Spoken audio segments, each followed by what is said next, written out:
Hello नमस्कार मित्रांनो, तलाठी भरती रिलेटेड महत्त्वपूर्ण व्हिडिओज पाहण्यासाठी मित्रांनो आत्ताच आपल्या चॅनलला सबस्क्राईब करून घ्या। आणि मित्रांनो तुम्ही जर चॅनलवरती नवीन असाल तर व्हिडिओला लाईक करायला विसरू नका आणि मित्रांनो चॅनलला सबस्क्राईब करून घ्या आणि हा व्हिडिओ मित्रांनो तुमच्या सर्व मित्रमैत्रिणींसोबत शेअर करा, जेणेकरून त्यांच्यासोबत सर्व माहिती त्यांना सुद्धा सर्व माहिती मिळेल।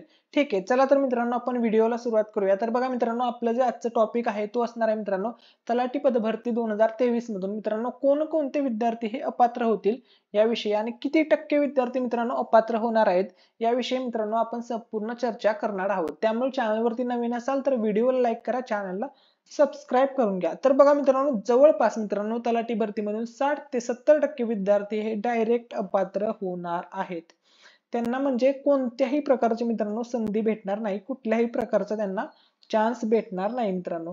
तर बघा, अगोदर कोणते विद्यार्थी अपात्र होणार हे सांगतो। तलाठीचं जे काही नॉर्मलायझेशन आहे, तर ज्या विद्यार्थ्यांची मित्रांनो शिफ्ट अवघड आहे त्यांचे मार्क वाढतील आणि ज्यांची शिफ्ट इझी आहे त्यांचे मार्क कमी होतील मित्रांनो।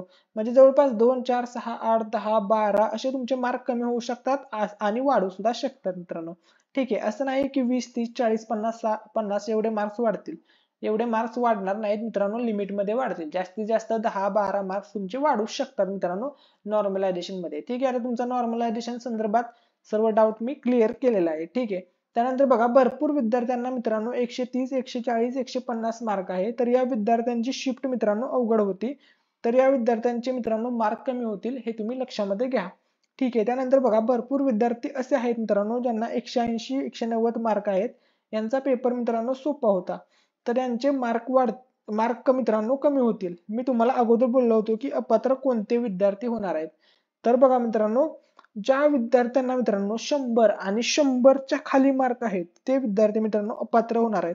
तुम्हाला सर्वांना माहितच आहे की तलाठी भरतीमध्ये जवळपास 45% गुणांना पास आहे। तुमची परीक्षा मित्रांनो जवळपास 200 मार्काची झाली होती। जर आपण याचे 45% काढले तर ते 90 मार्क होतात। म्हणजे ज्या विद्यार्थ्याला 90 मार्क आहेत तो पास आहे, काठावरती पास आहे। ठीक आहे, परंतु मित्रांनो त्याचे निवड यादीमध्ये नाव नाही येणार, हे तुम्ही लक्षामध्ये घ्या। ठीक आहे, तर यांचे मार्क मित्रांनो कमी होतील। मी तुम्हाला अगोदर बोललो होतो की अपात्र कोणते विद्यार्थी होणार आहेत। ठीक आहे, 100 आणि 100च्या खाली मार्क असणारे अपात्र होणार आणि हेच विद्यार्थी मित्रांनो जवळपास 60 ते 70% विद्यार्थी आहेत मित्रांनो। ठीक आहे, आता कॉम्पिटिशन मध्ये फक्त राहिलेत मित्रांनो किती, 30% विद्यार्थी। हे 60 ते 70% विद्यार्थी अपात्र झाले, म्हणजेच जवळपास 30% विद्यार्थी कॉम्पिटिशन मध्ये राहिले।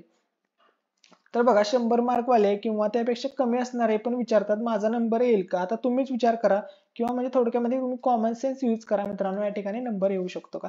तुम्हाला आता समजलं असेल मला काय बोलायचं आहे ते। ठीक आहे, जर नॉर्मलायझेशन झाले तरी 10 ते 12 मार्क वाढू शकतात, तर मेरिट मध्ये नाव येऊ शकतं का। सगळ्या जिल्ह्यामध्ये जर भरपूर अर्ज आलेत मित्रांनो, त्यामुळे कॉम्पिटिशन आहेच, त्यामुळे 100, 98, 90 अशा मार्क वरती मित्रांनो नंबर नाही लागणार, त्यामुळे 100 वाले डायरेक्ट मित्रांनो अपात्र होतील।